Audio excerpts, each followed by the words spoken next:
Very good evening students. बहुत बच्चे का क्वेश्चन आ रहा था कि मैम थोड़ा सा कॉन्ट्रैक्ट कॉस्टिंग बता दीजिए। तो कुछ मैं पहले आज बेसिक्स बता देती हूँ कि कॉन्ट्रैक्ट कॉस्टिंग होता क्या है, और उसके बाद जब आप लोग एग्जाम्पल सॉल्व करिएगा तो बहुत सी चीज़ें आएंगी जिससे कि आपको ईजीली चीज़ें समझ में आने लगेंगी। ठीक है, तो चलिए देखते हैं वीडियो। सबसे पहले जान लेते हैं कि कॉन्ट्रैक्ट होता क्या है। ठीक है, कॉन्ट्रैक्ट कॉस्टिंग आपको समझ में आता होगा कि कॉस्ट यानी किसी भी काम को पूरा करने के लिए हमें एक कॉस्ट दिया जाता है, यानी हमें एक बजट दी जाती है कि इस बजट के अंदर हम उस काम को कंप्लीट कर लें। राइट, तो जब हम कॉन्ट्रैक्ट कॉस्टिंग की बात करेंगे तो इसको हम लोग टर्मिनल कॉस्टिंग के नाम से भी जानते हैं। और कॉन्ट्रैक्ट वर्ड आपने लॉ में भी पढ़ा होगा कि सिंपल आज आप कोई भी काम किसी को कॉन्ट्रैक्ट पे देते हो।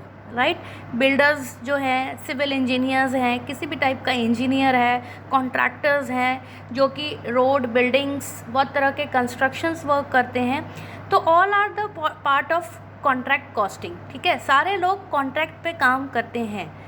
तो ये आपका सिंपल डेफिनेशन हो जाएगा कि contract costing is known as terminal costing as the preparation of contract account is closed और finished after the completion of work. यानी जब हमारा काम कंप्लीट हो जाता है तो हम कॉन्ट्रैक्ट अकाउंट को क्लोज करते हैं। राइट, तो मेनली यहाँ पर दो तरह के मेन जो हैं, दो लोग रोल प्ले करते हैं, एक कॉन्ट्रैक्टर और एक कॉन्ट्रैक्टरी।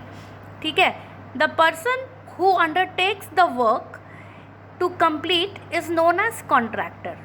जो पर्सन को काम दिया गया है, जो पर्सन काम ले रहा है कंप्लीट करने के लिए, उसको हम कॉन्ट्रैक्टर कहते हैं। और person who gets work done through contractee, और जो कॉन्ट्रैक्टरी के थ्रू काम को कंप्लीट करेगा उसको कहते हैं हम कॉन्ट्रैक्टरी।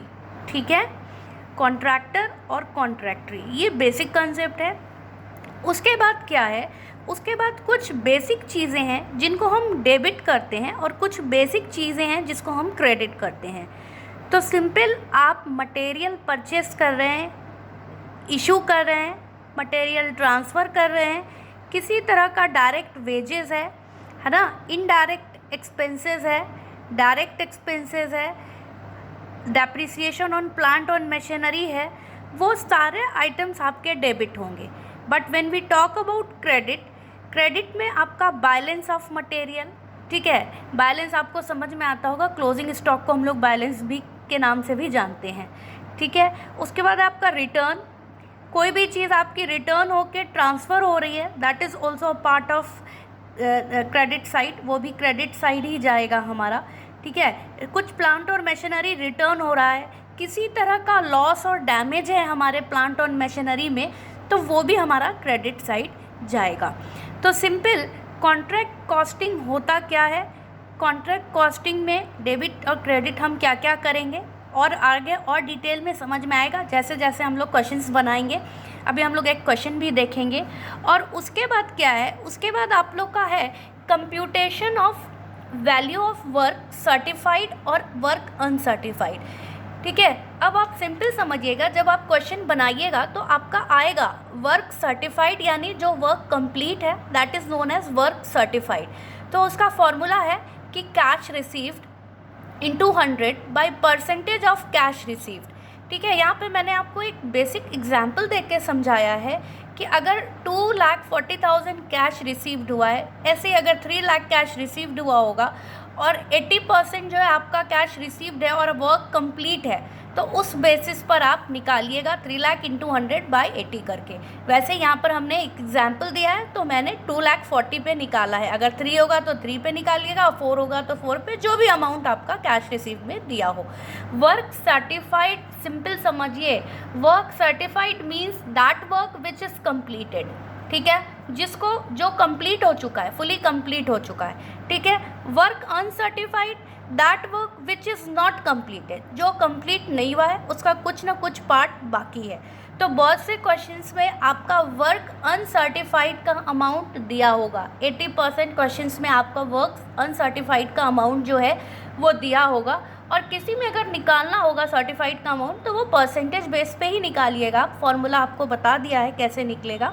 और अनसर्टिफाइड का आपका बहुत से में क्वेश्चंस दिया होगा, तो it can easily be calculated. अगर कैलकुलेटेड करने के लिए बोलेगा परसेंटेज बेस पे तो हम निकालेंगे, और अगर नहीं बोलेगा तो एज इट इज़ डायरेक्ट अगर अमाउंट दिया होगा 10,000 5,000 तो हम डायरेक्ट अमाउंट ले लेंगे।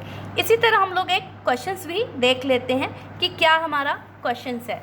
तो एग्जाम्पल्स आप 1 और 2 बनाइएगा तो उससे भी आपको क्लियर हो जाएगा। देखिए पहला जो क्वेश्चन है आपका, जैसे plant purchase 60,000 it is given, हमने लिया, इधर डेबिट साइड है, ये तो आपको format already it is your in book, आप अपना एक बार फॉर्मेट देख जाइएगा, ठीक है। उसके बाद चले आते हैं हम लोग एक्सपेंसेस पे। 50,000 हमारा वेजेस पेड का दिया हुआ है तो हमने 50 ले लिया।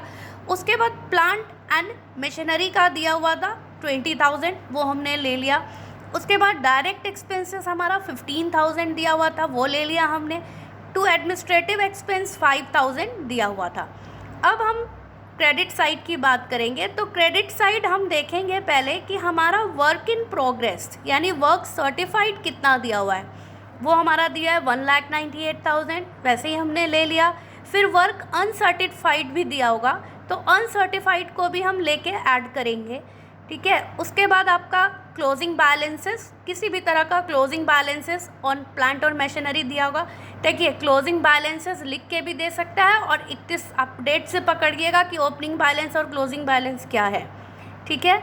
उसके बाद बाय मटेरियल इन हैंड, जो भी आपका मटेरियल इन हैंड रिटर्न हुआ है उसको ध्यान में रखिएगा, मटेरियल रिटर्न हुआ है उसको ध्यान में रखिएगा, ठीक है। उसके बाद जो आप टोटल अमाउंट को डेबिट साइड को जोड़ते हैं, फिर क्रेडिट को जोड़ते हैं, फिर जो भी आपका बैलेंसिंग फिगर निकलता है उसी हिसाब से आप बीडी और सीडी का प्रोसेस करते हैं।